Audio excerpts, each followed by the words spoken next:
Thank you. Good morning.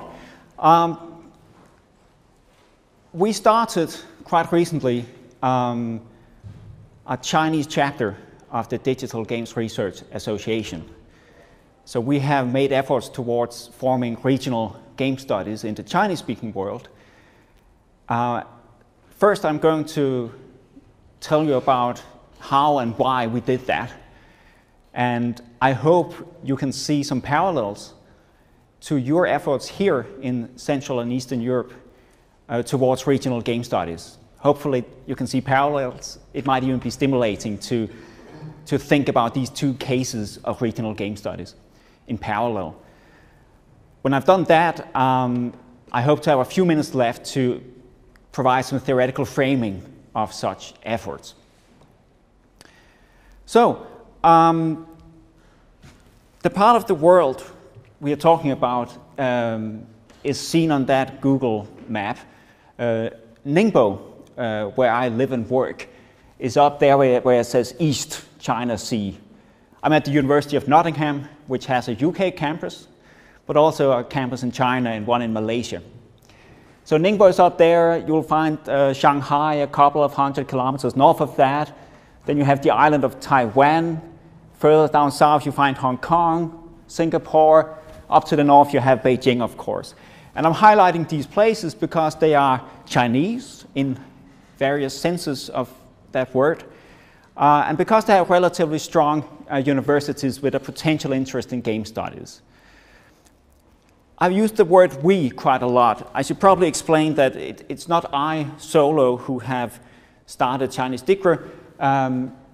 This is a collaborative effort. My colleague and very frequent collaborator, Paul Martin, seen in the upper right corner there, I think he actually first came up with the idea of starting a chapter. I should also mention Hannah Wirman, who is standing in the lower left corner, who's our first president of Chinese DiGRA. Holin Lin in Taipei also provided me with very valuable input in this process. So it's a we effort, it's a collaborative effort. Here's a quick timeline of what's been happening. I went to Hong Kong in November last year, met with representatives of a handful of Hong Kong universities, as well as industry representatives, to gauge the interest in our network. I then drafted a chapter proposal. That's a very useful document internally to focus your attention, figure out what it is you want to do. It was also required externally because we needed to convince the sort of global DiGRA that we could start a chapter, that we could use their brand, if you will. And a couple of issues emerged. There was sort of an email correspondence, but in January the global DiGRA approved our chapter, and we then formally launched it at a conference at University of Nottingham, Ningbo, China in April, where we had a very prominent invited speaker. You see there in the middle. And we'll then have another conference next Easter, next year. We are very pleased that it'll be at Tsinghua University, which is sort of in the top 2 of Chinese universities, along with Peking University. In May 2015, there'll be a special issue of Games and Culture, edited by myself and Paul Martin, on Chinese game studies. Half of the articles will be sort of coming out of the papers given in Ningbo.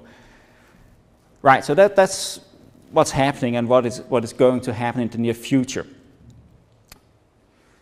If we sort of think about the players involved in that, we have some institutions, and we have a journal and some corporate sponsors that will come in next year, and we have an organization, DiGRA.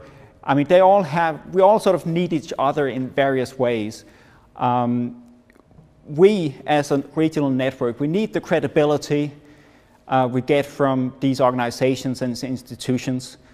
We're in the fortunate position that the University of Nottingham is very supportive of these efforts because they need us in a way that We sort of provide something cutting edge, digital media, new screen-based media.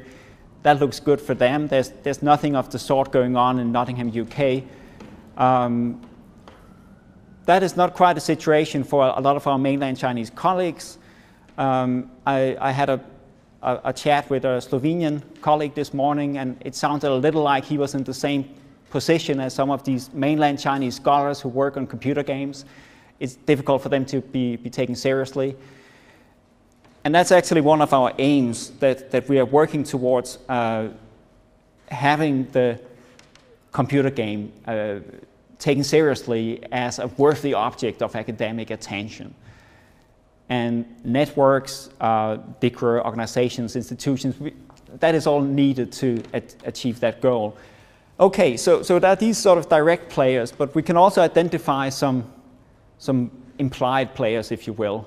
And I think a little exercise like that, just taking a piece of paper and figuring out what kind of stakeholders you are playing with, I think that's useful. We have some languages involved. I'm Danish, by the way, and I'm speaking a foreign language at a conference in Brno. I don't really know what that means for regional game studies here. We have some specific concerns in China. I mean, most of the population speaks Mandarin. In Hong Kong, Guangzhou, the south, they speak Cantonese. What does that mean? Do we need to be sensitive to that somehow? Probably. The political situation is, of course, rather complex. We have the People's Republic. We have something called Taiwan, a special administrative region called Hong Kong. We also have Singapore, and it's difficult to talk about regional game studies without including these entities and sort of work through whether or not you want to focus on them. And I guess you have had similar discussions here. I mean, is Russia Eastern Europe? For example, are there any Russians here? Okay, so Chinese game studies, I mean, should there be such a thing? Do we need a special version, or is one big global game studies good enough? Are there specific Chinese gaming cultures? And do we need specific sort of tailored methods to approach them? Here are some of the sort of hands-on issues we had to deal with. I mean, the chapter name, that became a rather contested topic. We arrived at Chinese DiGRA. Other names were considered. I won't go into detail, but it becomes controversial for a Taiwanese person, no matter what we call it. We can't really come up with a name that doesn't somehow sounds sort of problematic in some way in Taipei. We were fortunate enough to secure funding for simultaneous interpretation. That's pretty expensive. But we had the funding in place for that conference we did in April, because it was very important for us as a UK institution. And you know how the British, they have this history of colonization and imperialism and so on. So perhaps we are particularly sensitive to these issues in a UK institution. But it was important for us that we didn't just say, okay, everybody has to speak English. We were able to accommodate Chinese presenters who were not able to communicate in English. Also, that picture I showed you before, it was extremely important for us that we had Gino Yu from Hong Kong standing next to Espen Aarseth. So we had two invited speakers. It just wouldn't look good, to put it bluntly, to have sort of one white face, if I may be so blunt, coming out to China and explaining how you do game studies. We had to have two presenters, one Chinese and one Western, if you will. So these are some of the very sort of practical issues that come out of putting these direct and implied players together. I would like to talk a little bit about theory as well. Now I'm sort of done with the practical stuff. Paul and I, and this is a co-written paper,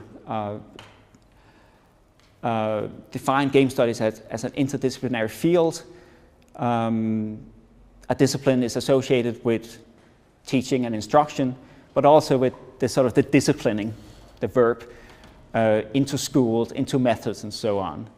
And as I think Espen also had made quite clear before the break, game studies is not a discipline. It is not disciplined. A field is something quite different. If you look at it broadly, there are fields that aim at sort of overturning the academic table, if you will. That ethnic studies, for example, is a field that is dissatisfied with the way things are and tries to change that. You can also do a field in a slightly more positive way or constructive way, and I think game studies is doing that it wants to be something like film studies. It's working towards that, right? So it's a sort of discipline in training. It's something that's becoming more clear gradually. So we have something, game studies, something in between an interdisciplinary project and a discipline proper. And maybe that's not a bad place to sort of hover. Maybe that's something that can produce results.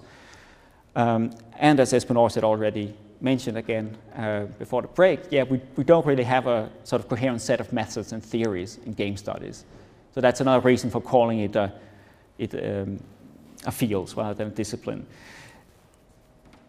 Now, cleavage structures, we just learned about them. Well, Paul and I prefer Tom Guerin's term boundary work because it accentuates that these structures, they don't just arrive out of the blue, that there is work going on. Not just in the past, we're not just talking past tense here, that some work has been done and now there are fields. I mean, this work goes on every day. There's boundary work going on that maintains the boundaries between fields. And so I'm basically saying the things Espen also had already said, just with a slight shift in tone. Identification of an object of analysis poorly served elsewhere. We have these sort of founding figures, Kewar and Huizinga, in proper disciplines, and we are trying to get a bit of the sort of credibility that these figures bring with them. It's useful here to think about how concepts can travel, to use a term by Dutch narratologist Mieke Baal, between disciplines. That sometimes a concept will diffuse, that you will simply take a concept and then move it over to another discipline. That kind of diffusion is often associated with work which we call multidisciplinary. The problem here is that you only name something. You don't really use the concept to work through the object. And we like propagation better, that the concept is worked with and sort of meets the object in a productive way, that you aim at producing new knowledge rather than just labeling things. So that distinction between diffusion and propagation from Isabelle Stenger, a French narratologist, is useful sort of to think about what goes on when we see a film studies person doing game studies, for example. And I think actually a lot of what we see is propagation, the good kind rather than the bad kind. Just to end up, here's another way of thinking about fields. We had that one. I think that makes sense immediately, that fields, they have boundaries and there's boundary work going on to make sure that the fields stay neatly separated. Here's a football field, and here's a quote from Mieke Baal. After returning from your travels of culture and analysis, so she's referring to sort of deep engagement with a cultural object that you try to understand better through analysis. After you return from your travels, the object has become a living creature embedded in all the questions and considerations that the mud of your travels spattered onto it and that surrounded like a field. So instead of thinking about the field through its boundaries, we can think about a field as something that sort of splatters out from the meeting of concept and object. That's what she proposes. She's calling for humanities defined through culture and analysis and by its concepts rather than its methods. And if you think about game studies in both ways, I mean, we have both of these things going on. There is a lot of boundary work going on, but we also see cultural analysis in Mickey Ball's sense. Mary Fuller and Henry Jenkins' New World Travelogue article, just a classic in our field, where they are comparing Nintendo games and New World travel literature. There's a very sort of constructive use of Michel de Certeau going on in that article, and I think that is the kind of cultural analysis Mickey Ball likes and promotes. Now, what happens in that article is that some American concerns with colonization slip in, right? Colonization becomes an important concept in that article. That's because the writers are writing a couple of years after the big celebration of 400 years of America, in a sense. It was 400 years in 1992 since Christopher Columbus landed in North America.